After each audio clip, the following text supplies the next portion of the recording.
Pantan je ornitološki rezervat, tako da ja, Zeko, pošto nisam ptica, tu baš i ne spadam, ali šta je tu je, tu je. I reći ću vam nekoliko riječi o Pantani. Pantana je dobila ime po rijeci koja je duga, ili bolje rečeno kratka, 900 metara i ulijeva se tu u Kaštelanski zaljev. A 1493. poslije jakog potresa nastalo je i ovo jezerce.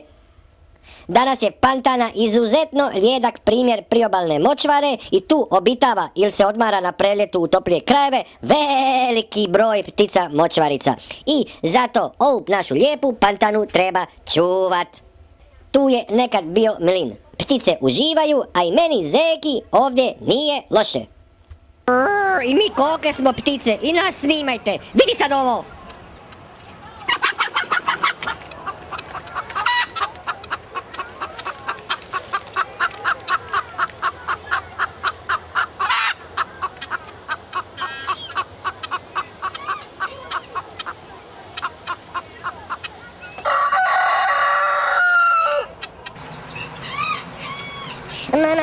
Mama, mamice, čuvaj nas, mamice, majko, mama, pazi nas, mama, sakri nas.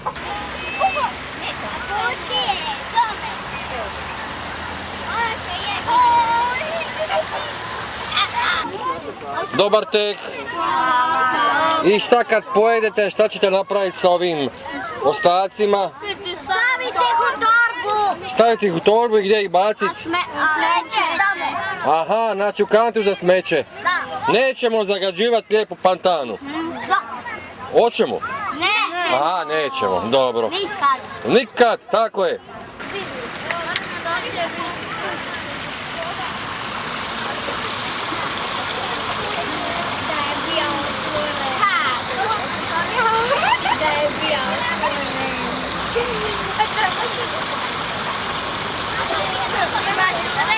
Aktivnostima koordinira udruga Zdravi grad iz Splita u suradnji s uredom projekta COAST programa UN za razvoj, osnovna škola Lučac te udruga Dica sretnih lica.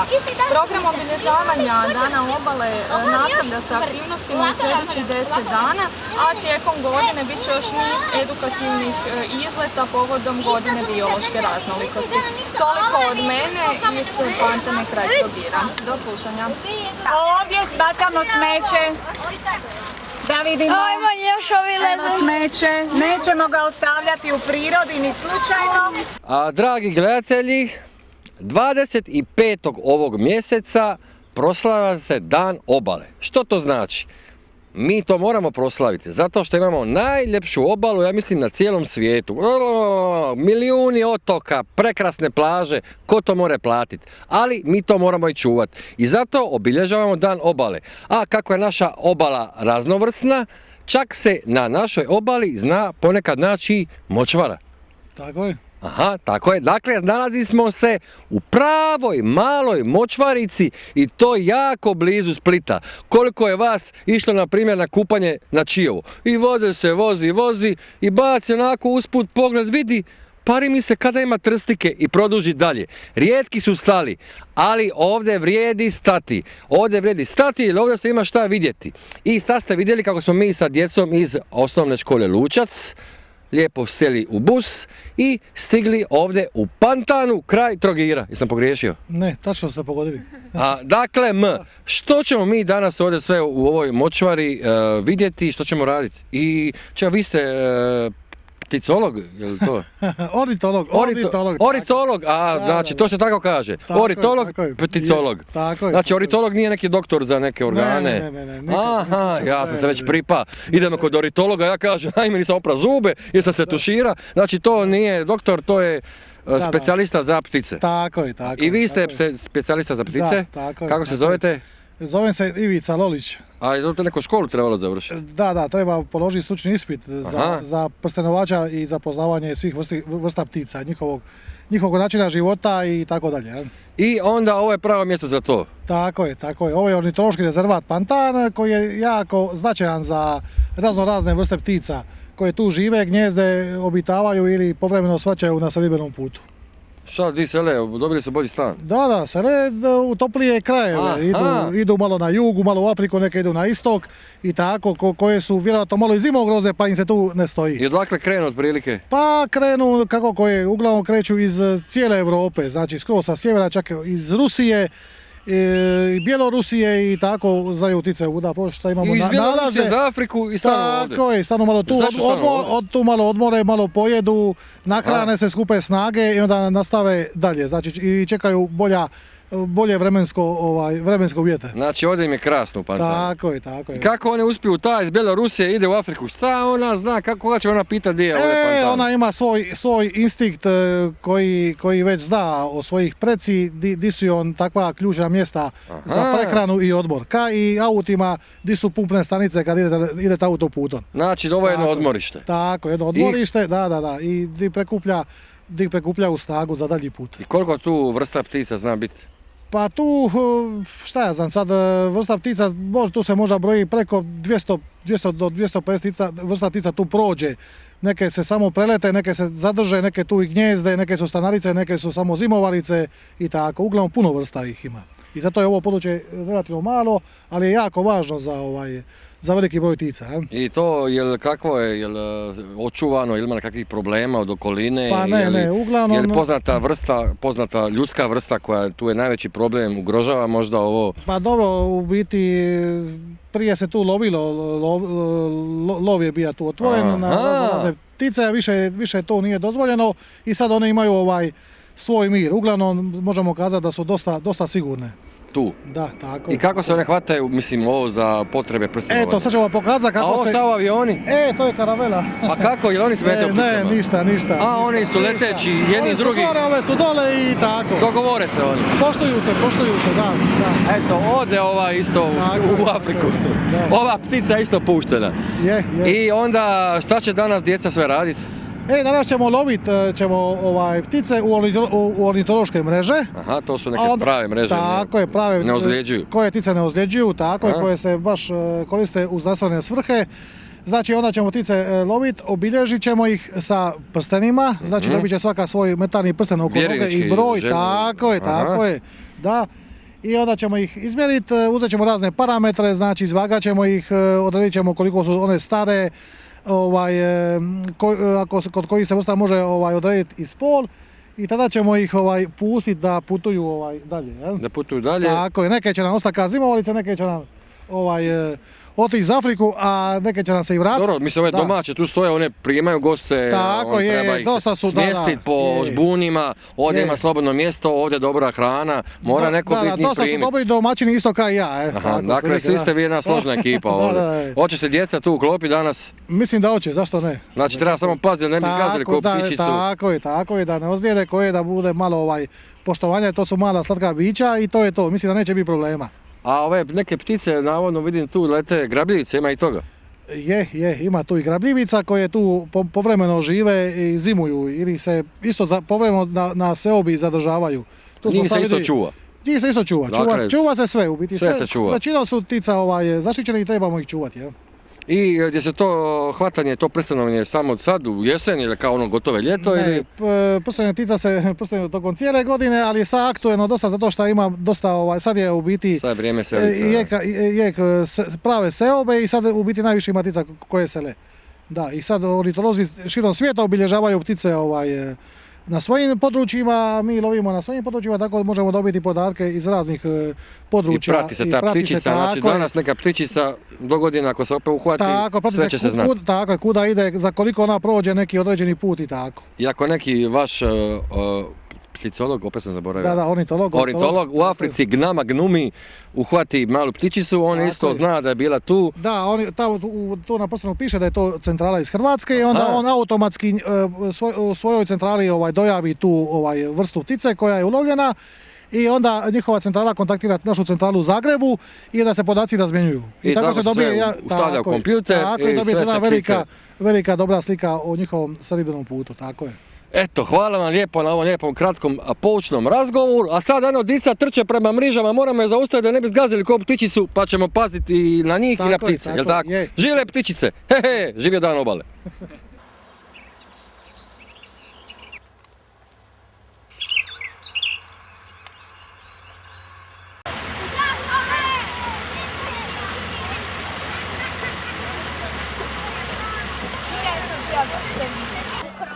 jedan dio i ugrizla ga je za drugo. Dođe, uzme mitraljić, a piše, može biti nagrad, a nema...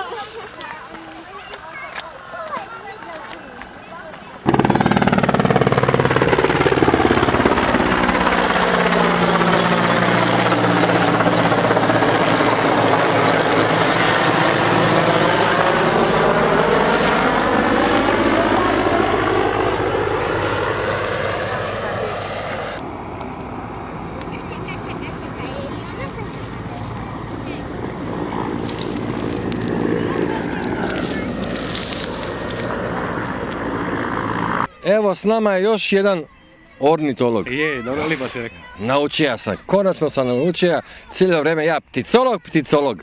Kako se zovete ili zoveš? Ante Karanušić. Aha, i dakle vas dva ste kolege. Je, on mi je u biti mentor, tako da on je glavni. svo znanje sam ja pokupio od njega i sad nastavljam dalje. I dok ona djeca tamo se približavaju mrežama za ptice, ova skupina ovdje je došla novi mali mul, šta je Tako ovo? je, znači jednu ovako čistinu, dakle možemo sa ovim durbinom promatrati. Malo ovako ove ptice koje su malo plašljivije, pa ih možemo ovako iz daleka promatrati u biti kako se hrane, njihov stil života i tako, kako se ponašaju u jatima u grupu i tako. A vidimo da su ove neke mreže su iznad vode, neke su trstiki i neke su iznad vode. Tako je, znači kroz trstiku se lovi jedna vrsta ptica, recimo trstenjaci, grmuše i tako, dok se ovdje više love ptice koje se drže blizine same obale, kao što su čaplje, čurlini, želari i tako. I tako čaplja leti, traži ribu, jedan put blrp. Baš tako. Ako je nešto nije odvratilo pažnju, pozornost, da ne se okrenula, teško da će se uvatiti jer je strašno plašljiva i oprezna ptica. Tako da baš tako, ako je nešto nije odvratilo pozornost, male su šanse da se uvati. I onda ti zavrneš nogavice. I onda nogavice ili ako je prišav onako direktno. I zakljun da ne bi slučajno u oko. Može se čuje, čaplje su baš opasne. Znači ona te točno vidi, točno u oko cilja. I zna tako di si mekan. Prva stvar ako dođeš do čaplje je zakljun. I to je. Znači čaplju oma zakljun i onda i njom se stavi prsten. Je, tako. I ona se pusti daleko od sebe. Znači naočale za sunce i onda vata čaplje. U biti ovaj durbin ovdje baš koristi za čaplje tako jer one dobivaju veliki prsten koji se može s daljine očitati. Znači nju se ne mora ponovo uvatiti kao male ptice pa da moraš očitati, nego durbin stavi se i onda se gleda i vidi se, znači očita se čaplja lipo stane, i kao durbinom izoštriš, napišeš broj i čuvaš oči. Eto ga, sad ćemo još malo durbininirat. Valjda ćemo uspjeti kamerom snimiti koju ptičicu. Hoćemo uspjeti, probat ćemo. Ok, ajmo dalje. Skini kapu ovako da možeš lipo gledat. Samo nemoj mrdat ovi. Ovako, čekaj, namjestiš da vidiš. To sam ti pticu sam odre. Ja nisam vidio, Malo izdalje ga, nemoj staviti oko skroz. I evo gledaj galeba, vidi galeba i vranca. Kako stoje jedan pokraj drugog. Eno tamo. Morat ću. Ma ti je tamo. Jakove! Dobro, tako se povuče. Ja ne skupljaš ide. Ona je druga ruka. Nemo ništa micala, ja im moram isto vidjeti ovu. Šta vidiš? Vidi neku crvenu lopticu. Dobro je, i to je nešto. Jel vidiš šta? Ja vidim pticu. Ti vidiš odavde pticu. Jel ti vidiš bliže pticu? Aha. Kakva je, opiši je? Neki galeb. Oho, eno djeca približavaju se mreži, ajmo to vidjeti. Samo polako, ne može biti to i sam jela, ali... Vidi ovoga! Ovi kada se otpetlja svojim... Kolibrić! Ću vadi pa ću pokazati. Evo sad ću vam pokazati kako se ptice vade iz mreža. Znači ovo su mreže ornitološke koje ne ozljeđuju ptice, znači ništa neće biti što su oni tu. Znači to njima ništa ne smeta, oni upadnu unutra lipo u ovaj džep i ja lipo dođem i samo je ovako izvadim, vidite. Nemojte samo puno blizu da se ne ozlijede. I vidite sada, znači tu je, sada ide u jednu vrećicu, gdje je Ivana vrećica, evo ga, tu je vrećica, ide u svaku po jedna, unutra, to zavežemo i onda je nosimo gore na prstenovanje. Znači, neko će pomoći ovu nositi, ko će ovu nositi, stavi se oko vrata. Ja ću ga Polako. A koja se to ptica ovako raspjevala glasno, neka se čuje? To je zvučnik koji mami ptice, znači... A, mami! Tako je. Ja baš gledam koja to pjeva tako glasno. Stavim tu znači snimku, tu svira radio, vidite kako svira tu muzika. Evo, vodomar. Ja ću to, mogu ja. Ja bi to je tako vidio. Da ću te, Ja ću to gledati. A svi će imat, ajde. Evo, to je vodomar. Da, da, vidite što. Da, evo, to, ne?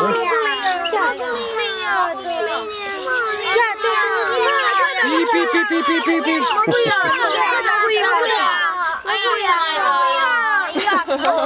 Svi će. Odmah skroz gore. Evo. Ajde tamo.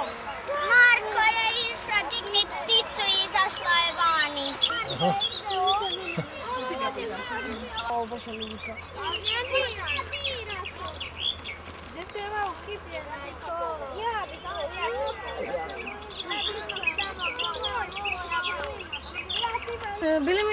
Bili imamo ga tamo onoga plavoga.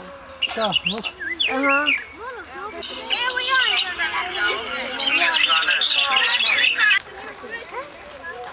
da se ti sne. Šta si čula? Evo srce da kuca. Kako di pokaži? Unutra mala ptičica. Našla si joj srce već? Jel se prepala ptičica? Nije. Kako pa srce joj kuca, stoji u mraku, u nekoj vrećici, neko je veliko čudovište drži u rukama, ko se ne bi pripa? A ne bi se pripala hrabra. Ove se godine slavi istogodišnjica početka prstenovanja ptica u Hrvatskoj i do sad je prstenovano 600.000 ptica, a ponovo je nađeno njih 10.000. Ha, amo, prsten. Ova se ptica zove siva grmuša. To je siva grmuša, živi u grmlju i hrani se uglavnom zimi bobicama, a ljeti živom hranom. Sad ću vam pokazati kako se stavlja prsten. Znači sad će dobiti jedan prsten. Tako. Da, ide aluminijski prsten oko noge sa svojim brojem. Znači nije da se broj ne ponavlja kad ni registracija od auta, ista stvar. Znači uvijek raste ili neka serija slova i raste za brojeve. I znači ovo je siva grmuša i sad ćemo pisati ovako. Znači to je siva grmuša, starost je 3, znači ona je od ove godine, to je po šifri, ona je ovogodišnja ptica mlada od ove godine izležena. Njeno dužino krila je 75 mm, 75 je krilo. I sad ćemo je izvagati da vidimo koliko je ona, tako je, koliko je ona teška. Evo tako. I 18 grama je ona teška. Eto. I sad ide dalje. Sad će negdje dalje možda neki ornitolog ponovo uloviti i onda će ponovo izvagat je i vidit će koliko je izgubila energije na putu. Put Afrike. Ona ide sada u Južnu Afriku. Srednju Južnu Afriku, tamo zimuje i opet se na proljeće vraća ovdje kod nas na gnježđenje. Ne u Hrvatsku, ali na gore sjeverni dio Europe. Kod nas je samo preletnica ova vrsta. A će li se ona naći ekipu svoju? Kako ne? Ekipa se uvijek nađe. Tako, više ona nastavlja put gdje je bila i nema problema. Da. Evo, hoće li je neko pusti? Ajde, ti, ajde. Mogu li? Evo, svi ćete dobiti po jednu, ajde. Evo, znači ovako i sad ćeš je samo pustiti lipo da ona poleti i to ti je to. Pusti gore. Eto. Ovo je druga serija. Ovo je jedan trstenjak. Kik, idemo na seriju B, C. To je druga. Ovo je druga vrsta, ona je manja. Ide manji... Čekaj, to je. Ide manji prsten, znači ide druga serija. SCH. Dakle, Cephalus šenobenus, latinsko ime, znači latinska imena se koriste kad se usnovi, kad se piše. Mogu ja. Ovo je trstenjak. Treba izmjeriti. Ovo je trstenjak ševar. On živi u trstici i gnjezi se tu, evo tu u tom tršnjaku i kod nas. I stoga je može se naći na gnježenju i sad i on seri u Afriku. Evo, njegova dužina krila je 64 mm. I sad ćemo vidjeti koliko je lagan. Starost je 3, da sam reći da je starost 3. Ima samo 10 grama. Eto. Samo ti, ne boj se, neće ti, ja ću ti pokazati, neće ti pobiti, slušaj mene. Samo polako, neće da ne ugriz, neće da ništa. Ne, lagano ga, ne ga stisni, samo ga drži lagano. Tako, skroz lagano, neće te, ne boj se. Sad ga pusti van. Eto, vidiš, Je li divlja ili? Rarus aquaticus se zove to na latinskom, ima, ovako se na hrvatski zove kokošica. Dosta je skrovita i teško je vidjeti recimo u prirodi. Dosta je opreza i drži se dosta gustog prostora. Ja. To je žarac cirikava se zove, ova vrsta. Calidis alpina. On uglavnom živi na morskim obalama i riječi, na plažama. Tu se hrani sa raznim mušicama, crvićima i tako to. Uglavnom živi na sprudovima. Možemo li ga pustiti sada? 3, 4, 5! Ajde, idemo! Bravo! Super! A jer i ti rekao da neka grlica je moja mala? Molim, ne ima 128 grama ima. Eto ga, ovo je najteža. Ali ona će sad sama, ona mora sama radi perja, evo. Ona će sama sad izaći. Ajde, izađi pomalo sama iz tuljka, ajde. Ajde i leti. I putuj na istok, ajde. Ne, ali sama čeka. Ajde. Pogledaj koliko nas. Eto ga se pozdravila, malo ste je pripali i sad će da ići dalje. Mora malo doći sebi, jel? Pripala si se malo, ajde grlice. Nemoj, ostavite je. Sviđate joj se ljudi. Eto je, ja sam ptica crna, a žutni je nos. Svako dijete znade da se zovem Kos.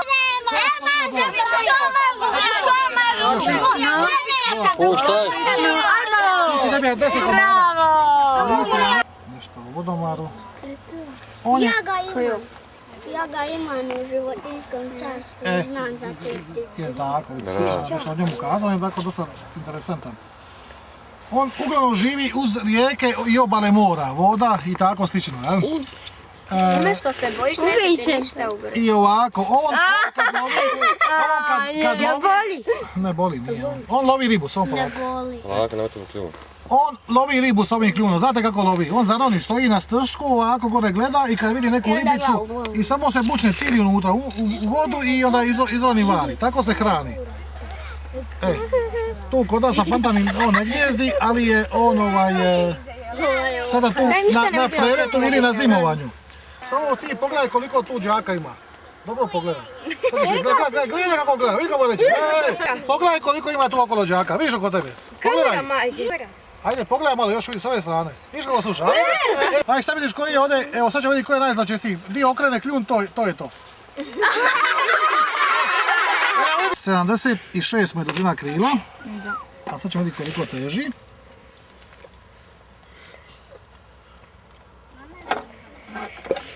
Ne može stati. Može, stat će on. Teži 34 grama. Debeljuco. Debeli, a koliko je ribe samo magarac pojija. Di je ovaj momak? Evo. Ajde, uzmi ga. Sad ga samo tamo digni ovako ga malo, da ga svi vide, uzda ga iti malo. Gore, jako. Visoko, baci ga.